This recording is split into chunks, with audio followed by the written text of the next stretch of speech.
Hello दोस्तों, क्या आप सभी ने भी नोटिस किया है कि जब हम लोग यूरिन करने के लिए जाते हैं तो हमारे यूरिन से बहुत सारे झाग उठते हैं।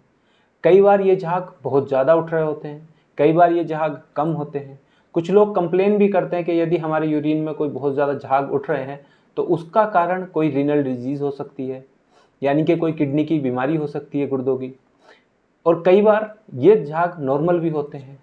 तो चलिए, तो आज हम इसी टॉपिक पे बात करने वाले हैं। नमस्कार दोस्तों, मेरा नाम डॉक्टर हिमिंदर सिंह है और आज मैं आपको बताने वाला हूँ किस कंडीशन में हम कह सकते हैं कि हमें गुर्दों की बीमारी है या फिर हमें किडनी की डिजीज़ है कोई, या फिर किन कंडीशन में हम कह सकते हैं कि ये उठने वाले झाग नॉर्मल है। और यदि हमें कोई बीमारी है तो हम उसे कैसे डायग्नोस कर सकते हैं या फिर इसके पीछे क्या कारण हो सकते हैं और कैसे हम उन बीमारियों को होने से अपने आप को बचा सकते हैं, ये सभी मैं आज आपको इस वीडियो में बताने वाला हूं। तो वीडियो स्क्रिप्ट बिल्कुल भी मत करना और पूरी वीडियो देखते रहना। तो चलिए शुरू करते हैं। यूरिन करते समय जब हम ध्यान देते हैं, हमारे यूरिन में बहुत सारे झाग बन रहे होते हैं।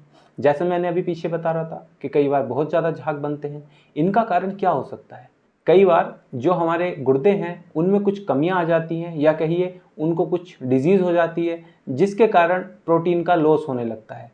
यह प्रोटीन यूरिन के साथ जब मिलकर बॉडी से बाहर आता है तो ये एक झाग फॉर्मेशन करता है। कुछ अन्य कंटेंट भी जो यूरिन में होते हैं जो झाग प्रोड्यूस करते हैं।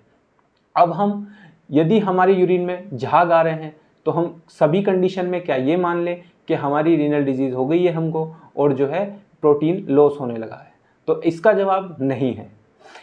कई बार ऐसा देखा जाता है गर्मियों के समय में बहुत ज़्यादा झाग बनते हैं यूरिन में, या फिर जब हम डिहाइड्रेशन होता है हमारी बॉडी को, हम बहुत लंबे समय तक पानी नहीं पीते, उसके बाद जब हम यूरिन करते हैं तब भी हमारे यूरिन में बहुत सारे झाग बनते हैं।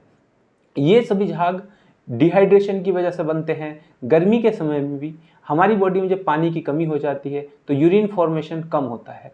जो कंटेंट हमारे यूरिन के थ्रू एक्सक्रीट होने थे, बाहर जाने थे बॉडी से, वो थोड़े से कंसल्ट हो जाते हैं, यानी कि गाढ़े हो जाते हैं। वो कंसल्टेड यूरिन जब बाहर पोट में गिरता है तो वो एक झाग फॉर्मेशन करता है, क्योंकि नॉर्मल सी बात है उसमें प्रोटीन की मात्रा भी ज़्यादा होगी और उसमें जो वहाँ पे अन्य कंटेंट हैं जो झाग बनाते हैं वो भी ज़्यादा होंगे।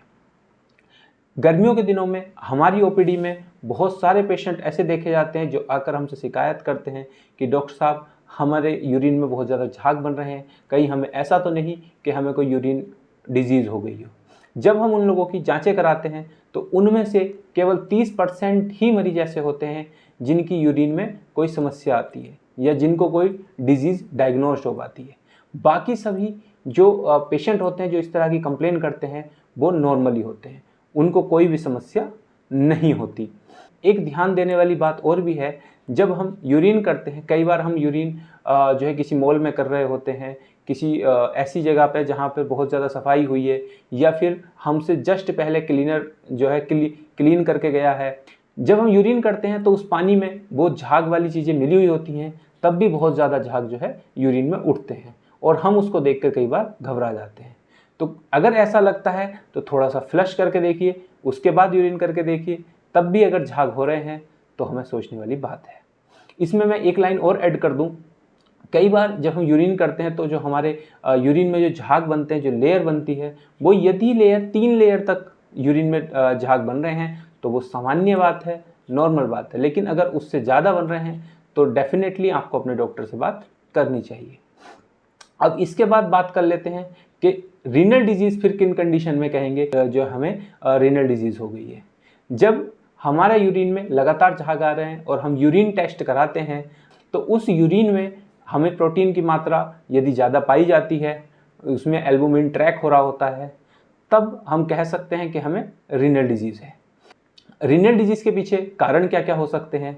तो उसके पीछे मल्टीपल कारण हैं और सबसे बड़ा कारण जो देखने के लिए मिलता है प्रोटीन लॉस वाले पेशेंट में, वो होता है डायबिटीज़। जिन लोगों को डायबिटीज़ है और वो अनकंट्रोल्ड डायबिटीज़ रखते हैं, उन लोगों को रीनल डिजीज़ होने का सबसे ज़्यादा चांसेस होते हैं। सबसे ज़्यादा खतरा उन्हीं लोगों को होता है, कंट्रोल्ड शुगर होता है जिन लोगों का। वो लोग अपने शुगर का ध्यान नहीं देते और उनका शुगर लगातार जाने के बाद रीनल को डैमेज कर देता है। डैमेज होने के बाद शुगर भी हमें यूरिन में देखने के लिए मिलता है और साथ ही साथ प्रोटीन जो है वो यूरिन में आने लगता है, जिसकी वजह से झाग आ सकते हैं। अब हम आगे बात कर लेते हैं कि इसमें हमें सिम्टम्स क्या क्या आएंगे। तो यदि सिम्टम्स की हम बात करें तो सबसे पहले सिम्टम्स होगा हमारा वेट लॉस होना शुरू हो जाएगा। दूसरा, हमें पेडल एडिमा होना शुरू हो जाएगा, हमारी बॉडी पर सारे में सूजन आने लगेगी, सूजन दिखने लगेगी। चौथा, हमें बहुत ज़्यादा वीकनेस फील होगी। पांचवा, हमें बार बार यूरिन जाना पड़ेगा। यदि ये सारे कारण या ये सारे सिम्टम्स में से कुछ सिम्टम्स आपके साथ मैच हो रहे हैं, तब भी आपको डॉक्टर से मिलना चाहिए। और अब हम बात करते हैं इन चीज़ों से बच कैसे सकते हैं कि हमारा यूरिन में प्रोटीन लीक ना हो। तो बचने के लिए सबसे पहले हमें ध्यान रखना है, हमें अपनी बॉडी को हाइड्रेट रखना है, बार बार पानी पीना चाहिए, जिससे हमारे जो रीनल सिस्टम है, जो हमारा एक्सक्रीटरी सिस्टम है, वो हेल्दी रहता है। दूसरा, जिन लोगों को डायबिटीज़ है उन लोगों को अपनी शुगर जो है वो नॉर्मल रखनी चाहिए, उनको अपने शुगर लेवल को हमेशा मापते रहना चाहिए। ऐसा नहीं होना चाहिए कि उनकी शुगर लेवल हाई चल रही हो, उसके कारण भी रीनल डिजीज़ होने का खतरा बहुत ज़्यादा होता है।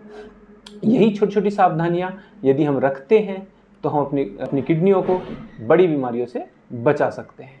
इसके साथ ही मैं आशा करता हूं आप समझ गए होंगे कि यूरिन में झाग क्यों बनते हैं और किस किस अवस्था में वो खतरनाक हो सकते हैं। यदि आपको ये वीडियो अच्छी लगी हो तो वीडियो को लाइक कर दें, चैनल को सब्सक्राइब कर दें और ये वीडियो अपने उन सभी दोस्तों के साथ शेयर कर दें जिनको आपको लगता है कि उनको कोई रीनल डिजीज़ हो सकती है। धन्यवाद।